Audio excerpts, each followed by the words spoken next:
दीदी जी, जैसे कि हम मनसा बुक रीडिंग करते हैं, आगे इसको ले जा रहे हैं। मनसा सेवा के ऊपर क्या क्या संकल्प, विधि और भी अन्य चीजों का ध्यान रखना चाहिए, उस पर मनन चिंतन करते हैं। तो आज बाबा कह रहे हैं, यह बतन है ही बच्चों के लिए। सूक्ष्म बतन और ब्रह्मलोक, जिसको परम धाम कहा जाता है, ये बाबा कह रहे हैं ये है ही बच्चों के लिए। जी, तो आप बताएंगे कि बाबा किस रीजन से कह रहे हैं।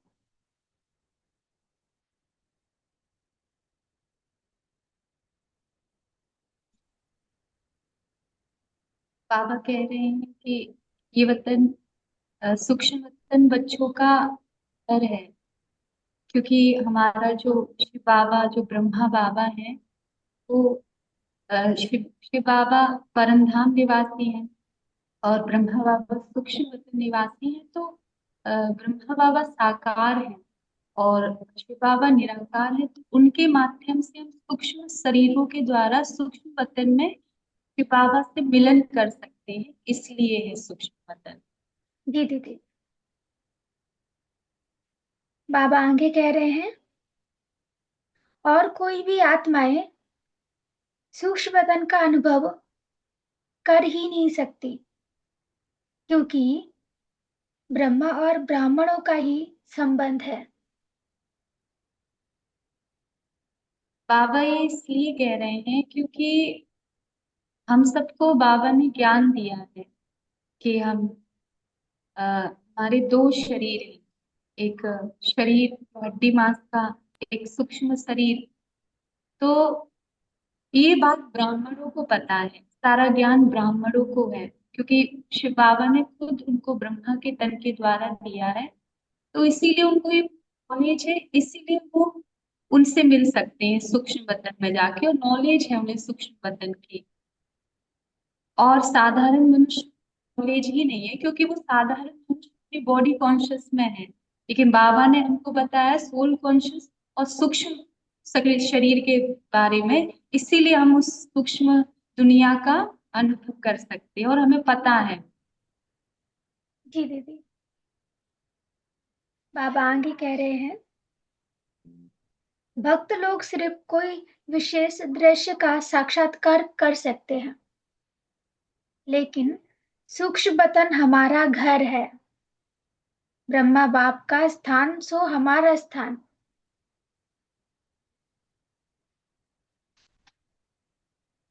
इसमें बाबा कह रहे हैं कि भक्त लोग, एक बार फिर से रिपीट करो आप। जी जी। बाबा कह रहे हैं, सूक्ष्म बतन हमारा घर है। ब्रह्मा बाप का स्थान सो हमारा स्थान। भक्त आत्माएं तो सिर्फ दृश्य देखकर उनकी इच्छा समाप्त हो जाती है कि भगवान बस हमें मिल गया, लेकिन भगवान का घर हमारा घर बन जाता है। तो भक्त भक्त और ब्राह्मण में एक अंतर है। जो भक्तात्माएं हैं वो केवल ईश्वर की भावनाएं रखती हैं, और उनको पुरुषार्थ के बारे में कुछ पता नहीं है, तो वो भावना रखकर साक्षात्कार कर लेते हैं, उसमें तृप्त हो जाती हैं। लेकिन हम जो ब्राह्मण आत्मा हैं, उनको तो ये नॉलेज है सूक्ष्म वतन की, और ब्रह्मा बाबा की, शिव बाबा की, और ब्रह्मा बाबा फरिश्ते स्वरूप की। तो बाबा ने पूरा हमको ज्ञान दिया है कि हम भी फरिश्ते स्वरूप में जाकर कंबाइंड होकर दोनों बाप दादा से मिल सकते हैं। तो इसीलिए हमारा आना जाना वतन में है, क्योंकि हमको ज्ञान है वतन का। जो भक्त हैं उन्हें सूक्ष्म वतन का ज्ञान नहीं है, वो केवल भक्ति में जुड़े हैं, उनके अंदर भावनाएं हैं। वो चाहते हैं केवल ईश्वर का स्थूल रूप से दर्शन हो जाए, जैसे मूर्ति का होता है।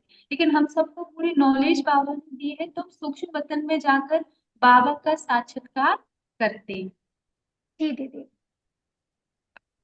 बाबा आगे कहते हैं, सूक्ष्म बतन के राजों का अनुभव, मिलने का अनुभव बहलाने का अनुभव ब्राह्मण ही कर सकते हैं।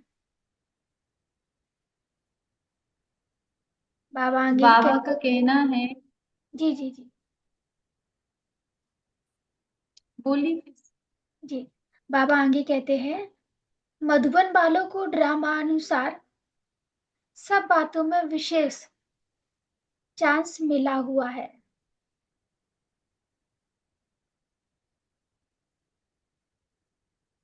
इसमें बाबा कह रहे हैं कि ये मिलन बनाना, बाबा से मिलना, ये ब्राह्मणों के, क्योंकि ब्राह्मण बाबा से मिल सकते हैं, उनको ये नॉलेज है, उनको ज्ञान है। और मधुबन वाले विशेष इसलिए बोला है कि मधुबन वाले बाबा की पूरे छत्र छाया में रहते हैं। और मधुबन में अनेकों अनेक तरफ से आत्माएं आती हैं, तन मन धन सब लगाती हैं। और सर्वस्व ईश्वर वहां एक मिनट के लिए भी फ्री टाइम नहीं, वहां पर वो सेवा दिन रात कर रही है। इसीलिए मधुबन वालों को ज्यादा इजी है, क्योंकि वो परमात्मा के समीप है, वो अवतर में है, इसीलिए। जी दीदी। बाबा आगे कहते हैं, बाप दादा की चरित्र भूमि कर्म भूमि होने के कारण जैसे स्थान का स्थिति पर प्रभाव पड़ता है।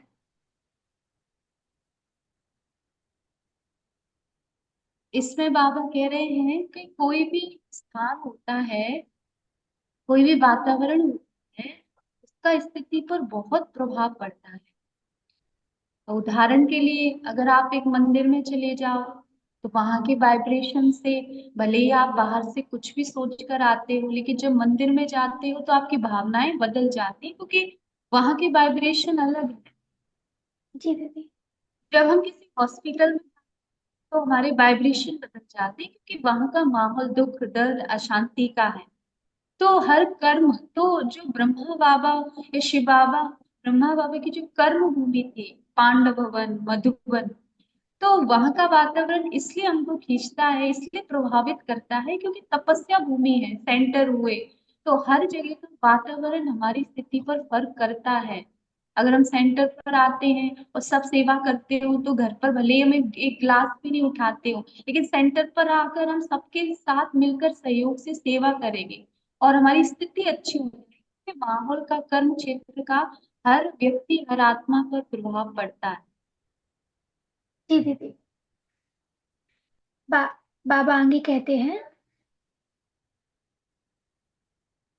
ऐसे स्वस्थिति में श्रेष्ठता लाने का व तीव्र पुरुषार्थ बनाने का स्थान होने के कारण भी मधुबन वालों को विशेष चांस मिला है।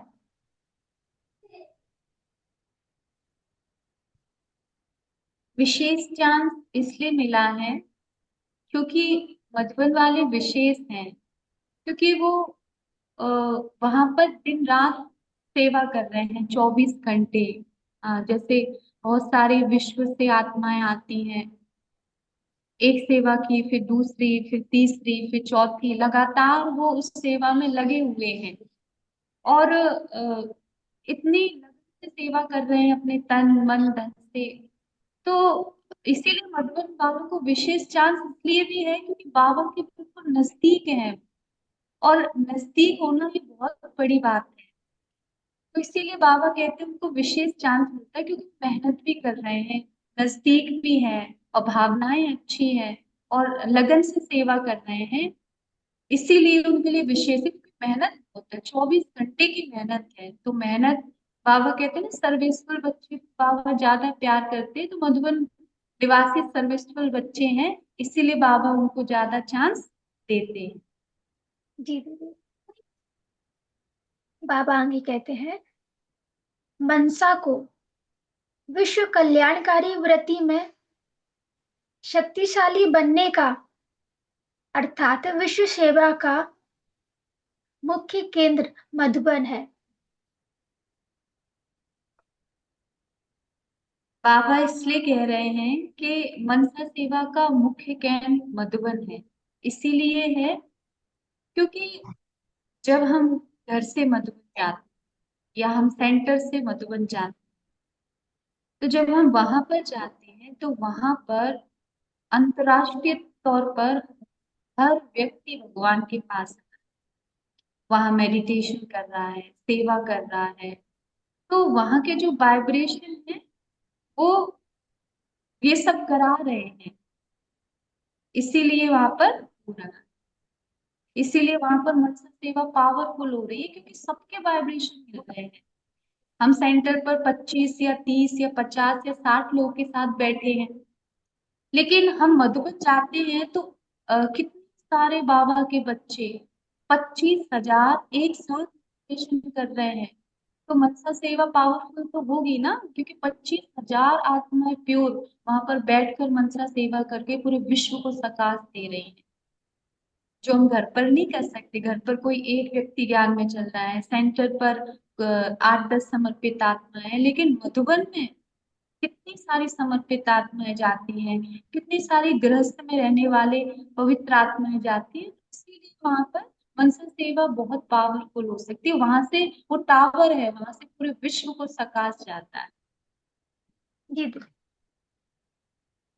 बाबा आगे कहते हैं, मधुबन में आए हुए मेहमानों को मनसा वाचा कर्मणा सेवा के साथ साथ रूहानी अव्यक्त वातावरण बनाने की सेवा का विशेष चांस है।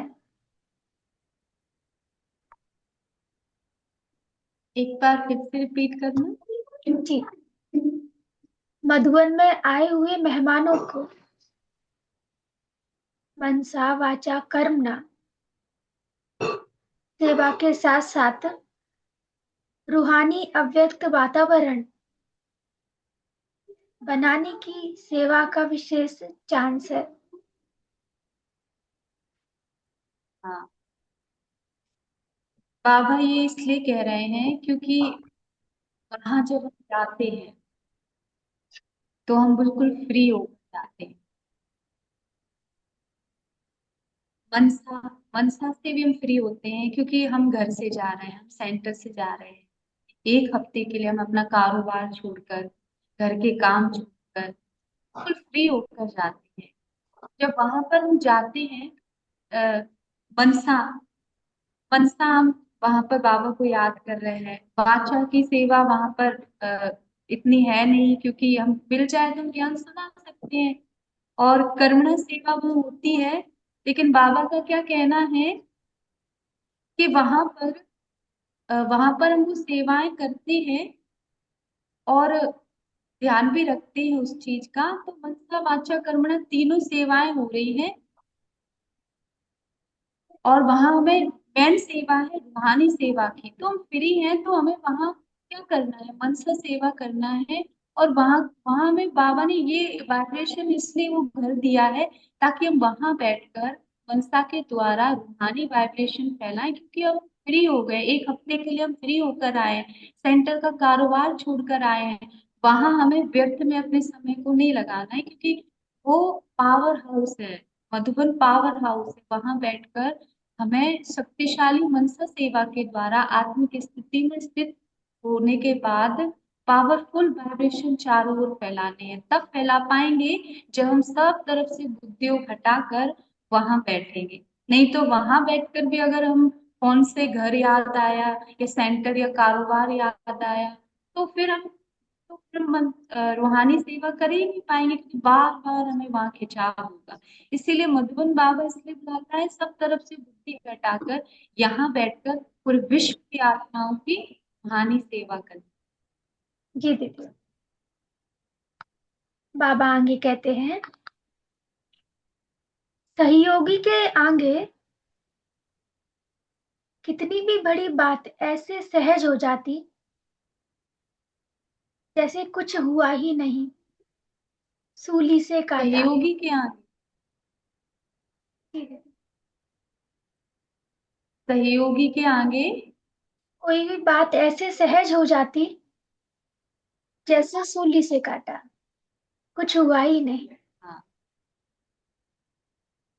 तो ये बात बाबा इसलिए कह रहे हैं सहयोगी, उसके बाद उसके सामने कोई भी बात सूली से कांटा हो जाती है। जी दीदी। तो बाबा ये इसलिए कह रहे हैं क्योंकि जो सहयोगी होता है वो आत्मा हृदय से बहुत रहमदिल होती है।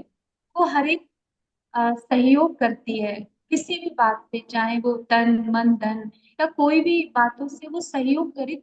सहयोग दूसरों को देते हैं तो हमें उनका सहयोग मिलता है। तो इसमें बाबा इसीलिए कह रहे हैं जब हम सहयोग देते तो सहयोग मिलता है। इसीलिए सहयोग के कारण, और सहयोग हम दे रहे हैं तभी मिल रहा है। अगर हम सोचे कि हमें सब सहयोग दें और हम ना दें तो कोई भी बात हमारे लिए सरल नहीं होगी। तो जब हम किसी को देते हैं तभी मिलता है। इसीलिए बाबा ने ये बात बोला है कि कोई भी समस्या, कोई भी परिस्थिति, जब हम सबको सहयोग देते हैं तो वो हमें देते हैं, तो इसी परिस्थिति सुली से कांटा बन जाती है। इसीलिए बाबा ने ये बात कही। जी दीदी। बाबा ने कहा, तो ऐसे सहयोगी हो ना। बचपन में जब चलना सीखते हैं तब मेहनत लगती है। तो मेहनत का काम भी बचकर बचपन की बातें हैं। अब मेहनत समाप्त, सब में सहज। हाँ, तो बाबा ये बात इसलिए कह रहे हैं क्योंकि बचपन में ना, कि जब हमने कोर्स किया, 1 साल हुआ, 2 साल हुआ, अब तब बाबा हमको उंगली पकड़ के चला रहा था। तो बाबा कहते अब तो तुम बड़े हो गए। अब मतलब बड़े होना, 1 साल तक बाबा ने चलाया, और 1 साल तक बाबा ने आपकी हर मन की अवस्था, हर चीज को संभाला। लेकिन अब 1-2 साल के बाद आपको अपने पैरों पर खड़ा होना है, अपनी समस्या समाधान करके दूसरों की समस्याओं को खत्म करना। अगर आप ही उलझे रहेंगे, आप ही अपनी परेशानियों में उलझे रहेंगे, तो फिर दूसरों की सुलझन कैसे करेंगे। सबसे पहले हम इन बचपन की सारी बातें, बचपन में उठना, परेशान करना, चिढ़ना, ईर्ष्या करना, द्वेष करना, नफरत करना, तो ये बचपन के खेल हैं। अब बाबा ने हमको पूरी सृष्टि का ज्ञान दे दिया है, तो अब हमें हर परिस्थिति में अपने को सहन करना है और सेट करना है और एडजस्ट पावर अपने अंदर धारण करनी है। तो फिर हम बड़े हो जाएंगे, क्योंकि बड़े तो समझदार होते हैं ना, छोटे बच्चे करते हैं ये खेल। इसीलिए बाबा ने ये बात। जी दीदी। बाबा कह रहे हैं आगे, जहाँ कोई भी मुश्किल अनुभव होता है वहां उसी स्थान पर बाबा को रख दो। हाँ, ये बात तो सही है। कहीं भी अगर मुश्किल अनुभव होगा, पहले तो देखो, सबसे पहले हमारा जो मन है वो आराम चाहता है।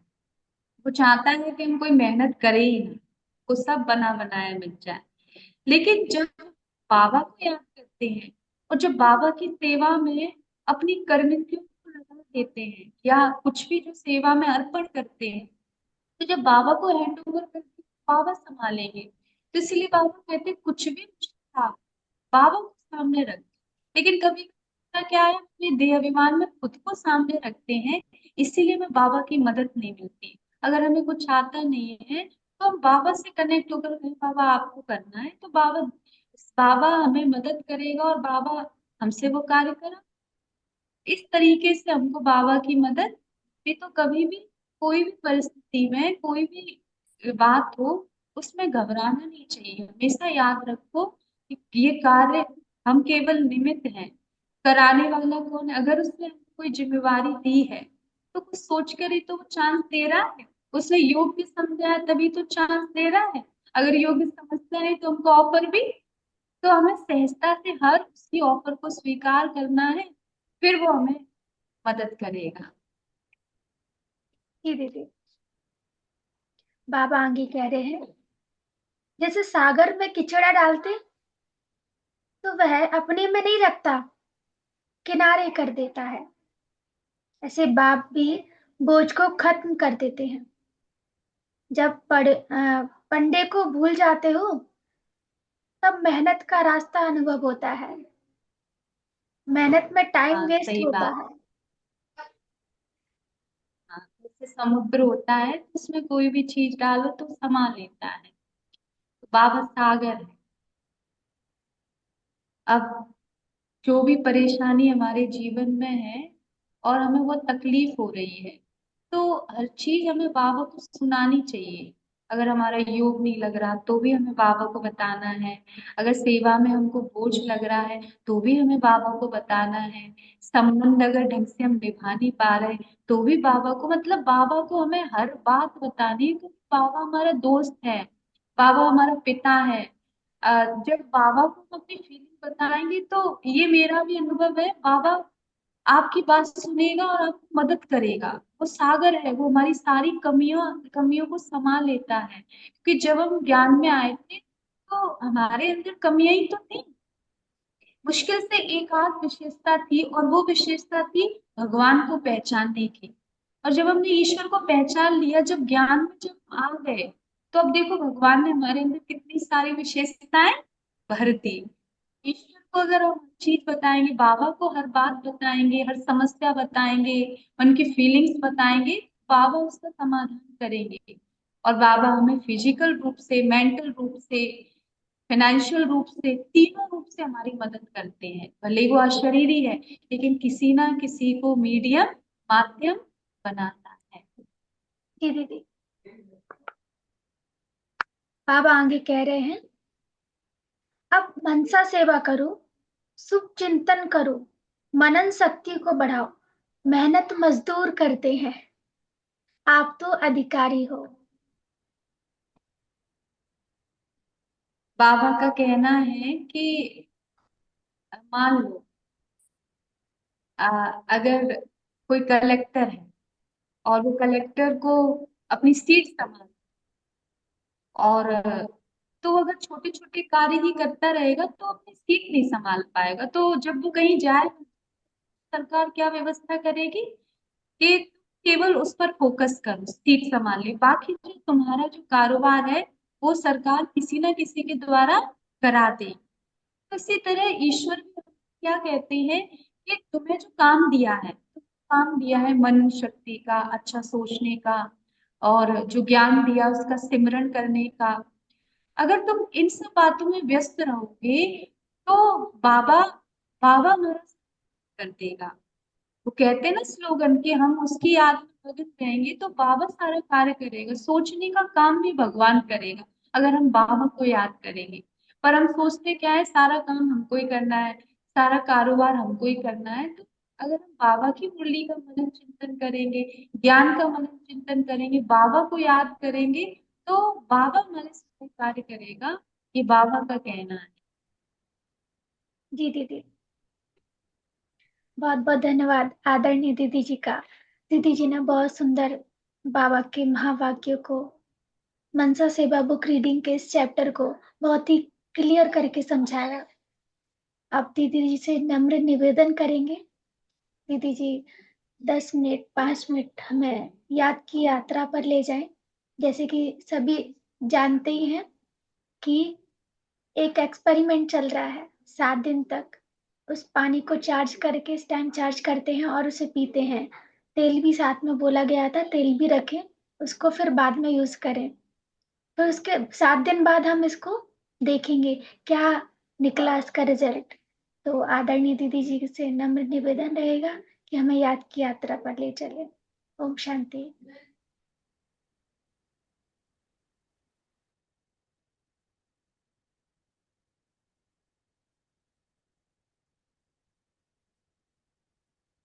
चारों ओर से अपना ध्यान समेट कर प्रकृति के बीच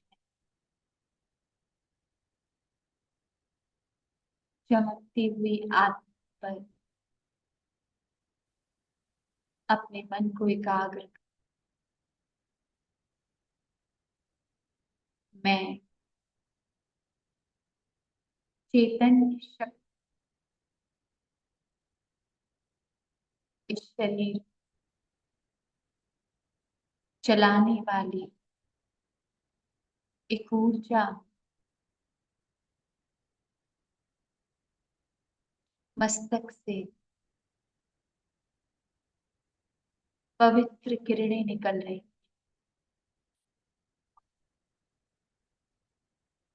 और मेरे पूरे शरीर में फैल रही। मैं आज शांत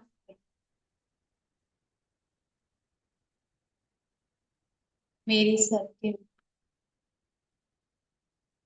ज्योति बिंदु स्वरूप परमात्मा अपनी पवित्र किरणें बिखेर।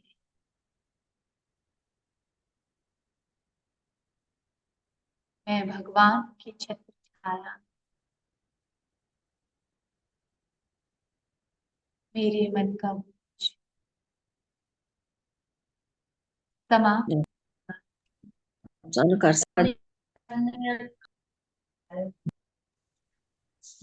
वही तो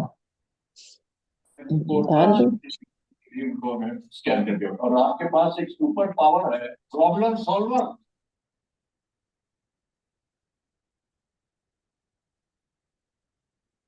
चारों ओर शांति महसूस हो रही।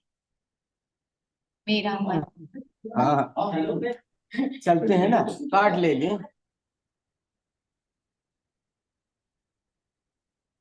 बाबा की छत्र छाया में महसूस करे बाबा की किरणों को मस्तक के बीच।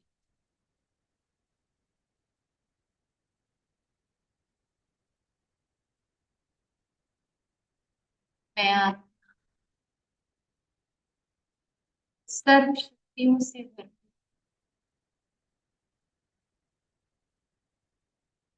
इस शरीर सर्व शक्तियां मिल इसी स्वमान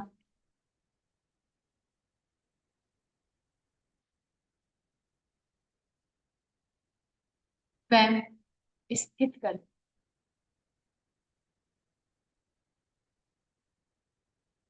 ओ शांत।